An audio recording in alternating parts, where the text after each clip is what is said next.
নমস্কাৰ ষ্টুডিঅ'ত মই পৰিমিতা আৰু এই মুহূৰ্ত এটা অতিকৈ গুৰুত্বপূৰ্ণ খবৰ লৈ আহিছো কিয়নো কা বলবৎ হ'বই কা বলবৎ কৰিবলৈ বিজেপি চৰকাৰ বদ্ধপৰিকৰ আৰু কা হৈছে বিজেপিৰ বাবে এক কমিটমেন্ট হয় এয়া এক ইস্যু নহয় আমি জনাই আছো এই মুহূৰ্তত এটা গুৰুত্বপূৰ্ণ মন্তব্য কৰিছে সাংসদ দিলীপ শইকীয়াই তেওঁ কৈছে যে কা বলবৎ কৰিবলৈ বিজেপি চৰকাৰ বদ্ধপৰিকৰ কা বিজেপিৰ বাবে ইস্যু নহয় ই এক কমিটমেন্ট আৰু কা গৃহীত হোৱাৰ পিছত আইন বলবতৰ বাবে লোৱা হৈছে প্ৰচেষ্টা 5 ৰাজ্যত ইতিমধ্যে জাৰি কৰা হৈছে নিৰ্দেশনা আমি ইয়াৰ পূৰ্বে অৱগত কৰিছিলো মাত্ৰ কেইটামান দিন পূৰ্বে 5 ৰাজ্যত যেহেতু ইতিমধ্যে কাৰ জাৰি কৰা হৈছে কাৰ বাবে জাৰি কৰা হৈছিল কিছু নীতি নিৰ্দেশনা আৰু সেই নিৰ্দেশনাৰ ভিত্তিতে এক খবৰ আমি সম্প্ৰচাৰ কৰিছিলো যে কা গৃহীত এতিয়া কৈছে যে সাংসদ দিলীপ শইকীয়াই মন্তব্য কৰিছে যে সাংসদগৰাকীয়ে কৈছে যে কা গৃহীত হোৱাৰ পিছত আইন বলবতৰ বাবে লোৱা হৈছে প্ৰচেষ্টা কা বিজেপিৰ বাবে ইস্যু নহয় ই এক কমিটমেন্ট হয়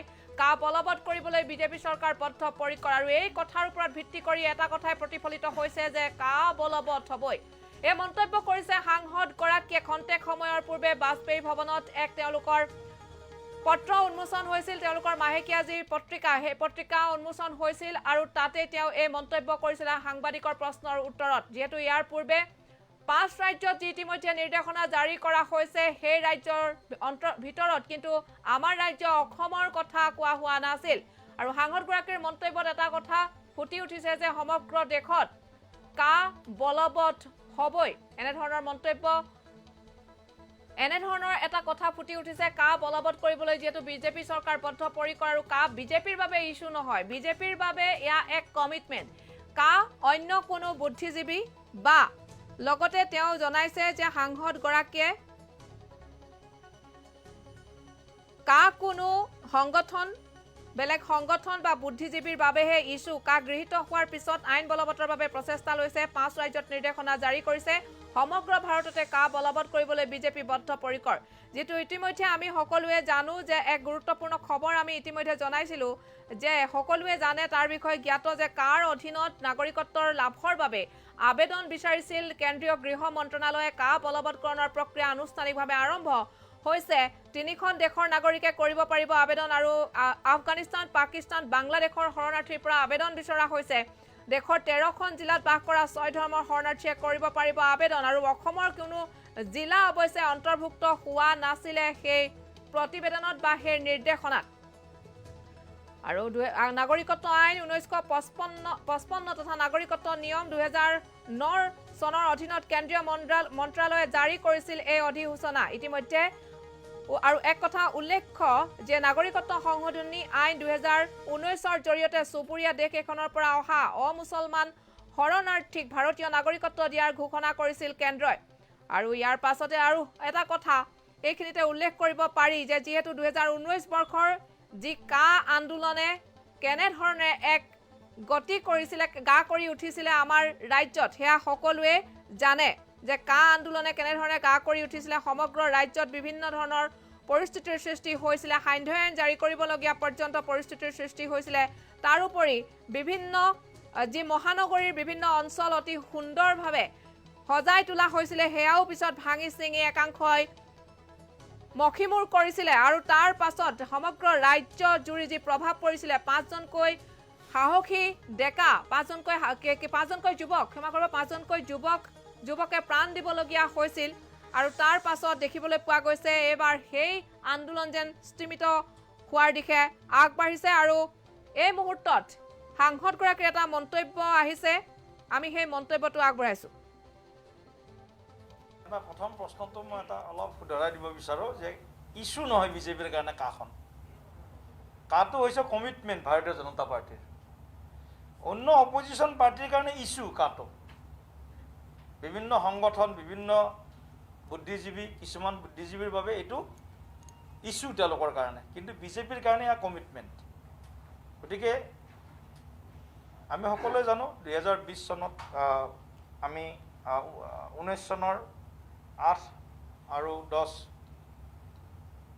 11 ডিসেম্বৰত আমাৰ কাখন ৰাজ্যসভা আৰু লোকসভাত গৃহীত হৈছিল আৰু তাৰ পিছত ইয়াৰ কাৰ্যকৰীকৰণ দেশৰ বিভিন্ন পৰিস্থিতিৰ কাৰণে বন্ধ আছিল এতিয়া কেন্দ্ৰীয় চৰকাৰে পাঞ্জাৱ হাৰিয়ানাকে ধৰি গুজৰাটকে ধৰি 5খন ৰাজ্যত এই আইনখন বলবৎ কৰাৰ কাৰণে কিছু পদক্ষেপ গ্ৰহণ কৰিছে আৰু আমি বিচাৰোঁ সমগ্ৰ ভাৰতবৰ্ষৰ কাৰণে এইখন আইন সমগ্ৰ ভাৰতবৰ্ষৰ এই আইনখন প্ৰযোজ্য কৰাৰ কাৰণে কেন্দ্ৰীয় চৰকাৰে অতি সোনকালে এইখিনি ব্যৱস্থা গ্ৰহণ কৰিব আৰু ইয়াত কোনো দ্বিমত নাই যে ভাৰতীয় জনতা পাৰ্টি ক্ৰিষ্টেল ক্লিয়াৰ যে BJP is committed to enforce the Citizenship Amendment Act 2020 in entire মানে নেশ্যন।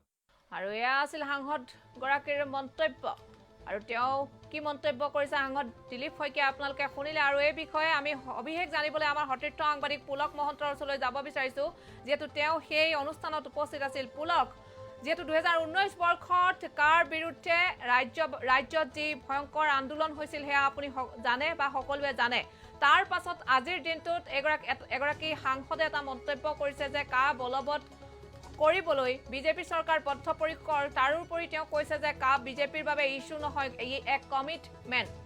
এই ক্ষেত্ৰত ক'ব পাৰি যে কা বলবৎ হ'বই। তেওঁৰ কথাৰ ওপৰত ভিত্তি কৰি এই মন্তব্যৰ ওপৰত ভিত্তি কৰি এইটো কথা ফুটি উঠিছে। গতিকে আপুনি যিহেতু সেই অনুষ্ঠানত উপস্থিত আছিল, কি ক'ব? পৰিমিতা, প্ৰথমে এটা কথা উল্লেখ কৰিব লাগিব, যিটো প্ৰসংগ কাক লৈ আহিছে, এটা কথা স্পষ্ট হৈছে আজি পুনৰবাৰ যে বিজেপিয়ে কাক লৈ, তেওঁলোকে কা বলবৎক লৈ তেওঁলোক বদ্ধপৰিকৰ। তেওঁলোকে যিকোনো পৰিস্থিতিত যিকোনো সময়ত তেওঁলোকে কা বলবৎ কৰিবই। তাকে আজি পুনৰবাৰ যেন স্পষ্ট ৰূপত এই কথা কৈছে সাংসদ দিলীপ শইকীয়াই। সেই দিলীপ শইকীয়াৰ ভাষ্য ইতিমধ্যে ঈশানীত দৰ্শকসকলে শুনিছে। তেওঁ যি ভাষ্য কৈছে সেয়া স্পষ্ট ৰূপত তেওঁ এটা কথা উল্লেখ কৰিছে যে কা বিভিন্ন দল সংগঠন বা যিসকল বুদ্ধিজীৱী আছে তেওঁলোকৰ বাবে হয়তো এয়া ইস্যু হ'ব পাৰে, কিন্তু বিজেপিৰ বাবে কা ইস্যু নহয়। বিজেপিৰ বাবে কা হৈছে তেওঁলোকে যি কৈছিলে সেয়া আখৰে আখৰে পালন কৰিব, তেওঁলোকে কা বলবৎ কৰিবই। আজিৰ দিনটোত পুনৰবাৰ সাংসদ দিলীপ শইকীয়াই এই কথা স্পষ্ট ৰূপত কৈছে। যি আন্দোলন হৈছিলে, আপুনি যদি 2019 বৰ্ষৰ শেষৰ ফালে দেশ কঁপাই যোৱা সেই কা আন্দোলন, যি আন্দোলন অসমৰ পৰা আৰম্ভ হৈছিলে, অসমৰ কটন বিশ্ববিদ্যালয়ৰ পৰা যি আন্দোলনৰ সূচনা হৈছিলে, সেই আন্দোলন যেন আজি স্থবিৰ হৈ পৰিছে। কাৰণ ইতিমধ্যেই নাগৰিকত্ব সংশোধনী আইন, সেই আইন ইতিমধ্যে বিললৈ পৰিণত হ'ল। আৰু তাৰ পিছত বিজেপিৰ যি নিৰ্বাচনী ইস্তাহাৰ, সেই ইস্তাহাৰখনো যদি আপুনি মন কৰে, তাত এটা কথা স্পষ্ট ৰূপত উল্লেখ আছিলে যে যদিহে বিজেপিৰ চৰকাৰ হয় তেনেহ'লে বিজেপিয়ে দেশত বা ৰাজ্যত কা বলবৎ কৰিবই। আৰু সেই কথাটোকে যেন আজি পুনৰ স্পষ্ট ৰূপত প্ৰকাশ কৰিছে সাংসদ দিলীপ শইকীয়াই। তেওঁ এটা কথা স্পষ্ট ৰূপত কৈছে যে কা বিভিন্ন ৰাজনৈতিক দল বা সংগঠনসমূহ বা যিসকল বুদ্ধিজীৱী আছে তেওঁলোকৰ বাবে কা হয়তো ইস্যু হ'ব পাৰে, নিৰ্বাচনী ইস্যু বা বিভিন্ন কাৰণত ই এক ইস্যু হ'ব পাৰে, কিন্তু বিজেপিৰ কাৰণে কোনো কাৰণতে ই ইস্যু হ'ব নোৱাৰে। কাৰণ বিজেপিয়ে প্ৰথম অৱস্থাৰ পৰাই কৈ আহিছে যে বিজেপিয়ে দেশত কা বলবৎ কৰিবই। যিসকল হিন্দু শৰণাৰ্থী আছে বিভিন্ন দেশত, যিসকল হিন্দু শৰণাৰ্থীয়ে বিভিন্ন সম্প্ৰদায় বা বিভিন্ন ধৰ্মৰ মাজত তেওঁলোকে অধিক তিক্ততা বা অধিক তেওঁলোকে নিৰ্যাতনৰ ভোগ কৰি বিভিন্ন দেশত আছে, সেইসকল শৰণাৰ্থীক তেওঁলোকে নিজৰ দেশলৈ আনিবই। আৰু যাৰ বাবে কেইদিনমান পূৰ্বে অৰ্থাৎ 26 মে'ত তেওঁলোকে এখন বিশেষ অধিসূচনা জাৰি কৰিছিলে, য'ত এটা কথা স্পষ্ট ৰূপত উল্লেখ পাইছিলে যে 13খন জিলাত তেওঁলোকে আবেদন কাৰ বাবে আবেদন মুকলি কৰিছে, য'ত দেশৰ 5খন ৰাজ্যৰ নাম উল্লেখ আছিলে। আৰু এই 5খন ৰাজ্যৰ নামৰ ভিতৰত কিন্তু উল্লেখনীয়ভাৱে পৰিমিতা অসমৰ নামটো উল্লেখ নাছিলে। যাৰ পৰিপ্ৰেক্ষিতত আজি সাংবাদিকে সাংসদ দিলীপ শইকীয়াক এটা প্ৰশ্ন কৰিছিলে, এটা পোনপটীয়া প্ৰশ্ন তেওঁ কৰা হৈছিলে যে প্ৰথম যিখন তালিকা ওলাইছে, যি 5 ৰাজ্যৰ কথা ওলাইছে, যি 13খন জিলাৰ কথা ওলাইছে, তাত কিন্তু অসমৰ নাম উল্লেখ নাই। গতিকে পৰৱৰ্তী পৰ্যায়ত অসমত কা বলবৎ কৰা নহ'ব নেকি? কাৰণ অসমত তীব্ৰতৰ হৈছিলে আন্দোলন, 5 গৰাকী লোকে প্ৰাণ দিছিলে, 5 গৰাকী যুৱক শ্বহীদ হৈছিলে। হয়তো এই বিষয়সমূহৰ কাৰণে অসমত কা বলবৎ নহ'ব নেকি, এনেধৰণৰ এক প্ৰশ্ন কৰা হৈছিলে সংবাদ মাধ্যমৰ তৰফৰ পৰা। তেতিয়া সেই প্ৰশ্নৰ উত্তৰত কিন্তু সাংসদ দিলীপ শইকীয়াই এটা কথা স্পষ্ট ৰূপত কৈছে যে বিজেপিৰ কাৰণে কোনো কাৰণতে ইস্যু নহয় কা, বিজেপিয়ে কা বলবৎ কৰিবই। প্ৰথম পৰ্যায়ত অসমত নাই কৰা, বেলেগ 5খন ৰাজ্যত কৰিছে, কিন্তু পিছৰ পৰ্যায়ত হ'লেও অসমত কা বলবৎ হ'ব। আটাইতকৈ ডাঙৰ খবৰ এই মুহূৰ্তত ঈশানীত দৰ্শকসকলৰ বাবে যে হয়তো পিছৰ 2 নম্বৰ যোনখন তেওঁলোকৰ তালিকা ওলাব বা 2 নম্বৰ যিখন তেওঁলোকৰ অধিসূচনা ওলাব, হয়তো তাত অসম বা অসমৰ বিভিন্ন জিলাসমূহৰ নাম অন্তৰ্ভুক্ত থাকিব পাৰে পৰিমিতা। তো এয়া আছিল আমাৰ সতীৰ্থ সাংবাদিক পুলক মহন্ত। তেওঁ যিহেতু তাত উপস্থিত আছিল সেই অনুষ্ঠানত আৰু তাতেই যি সাংসদগৰাকীয়ে এই মন্তব্য কৰিছিল আৰু এই বিষয়ে তেওঁ সবিস্তাৰে আমাক জনালে। আৰু পুনৰ জনাব বিচাৰিছোঁ, সাংসদ দিলীপ শইকীয়াই এটা গুৰুত্বপূৰ্ণ মন্তব্য কৰিছে আজিৰ দিনটোত, যে কৈছে কা বিজেপিৰ বাবে এক ইস্যু নহয়, ইয়ে হৈছে এক কমিটমেণ্ট। কা গৃহীত হোৱাৰ পিছত আইন বলবতৰ বাবে লোৱা হৈছে প্ৰচেষ্টা। 5 ৰাজ্যত ইতিমধ্যে জাৰি কৰা হৈছে নিৰ্দেশনা। ইতিমধ্যে সকলোৱে জানে আমাৰ ৰাজ্যবাসীয়ে যে 2019 বৰ্ষত কেনে এক ভয়ংকৰ কা আন্দোলনে গা কৰি উঠিছিল আৰু সেই সময়ত স্বচক্ষে বহুতে দেখিবলৈ পাইছিল, বহু লোকে অংশগ্ৰহণ কৰিছিল কা আন্দোলনত। আৰু কা আন্দোলনৰ মাজতে 5জনকৈ পাহোৱাল যুৱক, আমাৰ ৰাজ্যৰ 5জনকৈ পাহোৱাল যুৱকে প্ৰাণ ত্যাগ কৰিবলগীয়া হৈছিল, নৈশ সান্ধ্য আইন জাৰি কৰিবলগীয়া হৈছিল, নিৰাপত্তা ব্যৱস্থা কটকটীয়া কৰি তোলা হৈছিল, বিদ্যুৎ ক্ষমা কৰিব ইণ্টাৰনেট সেৱা কৰ্তন কৰা হৈছিল। আৰু সেই কথা নতুনকৈ কোৱাৰ কোনো প্ৰয়োজন নাই। পৰিস্থিতি কেনে বিষম হৈ পৰিছিল আপোনালোক সকলোৱে জানে। গুৱাহাটী মহানগৰীখন আধুনিক ৰূপত আটক ধুনীয়াকৈ সজাই তোলা হৈছিল, কিন্তু তৎমুহূৰ্ততে থানবান হৈ গৈছিল। গুৱাহাটী মহানগৰীখন ভাঙি ছিঙি বহু অঞ্চলত ভাঙি ছিঙি পেলোৱা হৈছিল। গুৱাহাটী মহানগৰীৰ বিভিন্ন সামগ্ৰী দেখিবলৈ পোৱা গৈছিল এনেধৰণে ভাঙি ছিঙি চুৰমাৰ কৰাৰ। তাৰ পাছতে বহু এক হুলস্থলীয়া পৰিৱেশৰ যিহেতু সমান্তৰালকৈ সৃষ্টি হৈছিল, বহুকেইজন লোক গ্ৰেপ্তাৰ হৈছিল। আৰু তাৰ পাছতে এতিয়া পুনৰ সাংসদ দিলীপ শইকীয়াই মন্তব্য কৰিছে যে ইতিমধ্যে মাত্ৰ কেইটামান দিন পূৰ্বে এটা কথা যিহেতু সকলোৱে জানে, কেন্দ্ৰীয় চৰকাৰে কা বলবৎ কৰাৰ দিশে অগ্ৰসৰ হৈছে। 5খনকৈ ৰাজ্যৰ পৰা ইতিমধ্যে শৰণাৰ্থীসকলৰ পৰা নাগৰিকত্বৰ বাবে আবেদন বিচৰা হৈছে। আৰু লগতে গুজৰাট, ছত্তীশগড়, ৰাজস্থান, হাৰিয়ানা আৰু এই পাঞ্জাৱৰ 13খন জিলাৰ শৰণাৰ্থীসকলৰ পৰা নাগৰিকত্বৰ বাবে আবেদন বিচৰা হৈছে। আৰু হিন্দু, শিখ, বৌদ্ধ, জৈন, পাৰ্চী তথা খ্ৰীষ্টান শৰণাৰ্থীসকলে যিহেতু নাগৰিকত্ব লাভ কৰিব। আৰু পাকিস্তান, আফগানিস্তানৰ বাংলাদেশৰ পৰা অহা পাকিস্তান, আফগানিস্তান, বাংলাদেশৰ পৰা অহা হিন্দু শৰণাৰ্থীয়ে নাগৰিকত্বৰ বাবে আবেদন কৰিব পাৰিব। 28 মে'ত জাননীখন জাৰি কৰিছিল কেন্দ্ৰীয় গৃহ মন্ত্ৰালয়ে। আৰু এই জাননীৰ জৰিয়তে দেশৰ 5 ৰাজ্যত থকা হিন্দু শৰণাৰ্থীসকলক নাগৰিকত্ব প্ৰদান কৰিবলৈ আবেদন বিচৰা হৈছে। আৰু সেই প্ৰশ্নৰ অৱতাৰণা কৰা হৈছিল, আজি সাংবাদিকসকলে অৱতাৰণা কৰিছিল। সাংসদ দিলীপ শইকীয়া ডাঙৰীয়াই মন্তব্য কৰিছে তাত। আৰু সেই প্ৰশ্নৰ উত্তৰত তেওঁ কৈছে যে কা বিজেপিৰ বাবে কমিটমেণ্ট, ই এক ইস্যু নহয়, ই অন্য কোনো বিৰোধী দল বা কোনো সংগঠন বা বিৰোধী পক্ষৰ বাবে এয়া এক ইস্যু। কা গৃহীত হোৱাৰ পিছত আইন বলবতৰ বাবে লোৱা হৈছে প্ৰচেষ্টা। 5 ৰাজ্যত জাৰি কৰা হৈছে ইতিমধ্যে নিৰ্দেশনা। পুনৰ সাংসদগৰাকীৰ যিটো মন্তব্য আহিছিল, আমি সেই মন্তব্যটো আগবঢ়াইছোঁ। আপোনাৰ প্ৰথম প্ৰশ্নটো মই এটা অলপ শুধৰাই দিব বিচাৰোঁ যে ইস্যু নহয় বিজেপিৰ কাৰণে কাখন। কাটো হৈছে কমিটমেণ্ট ভাৰতীয় জনতা পাৰ্টীৰ। অন্য অপজিশ্যন পাৰ্টীৰ কাৰণে ইস্যু কাটো।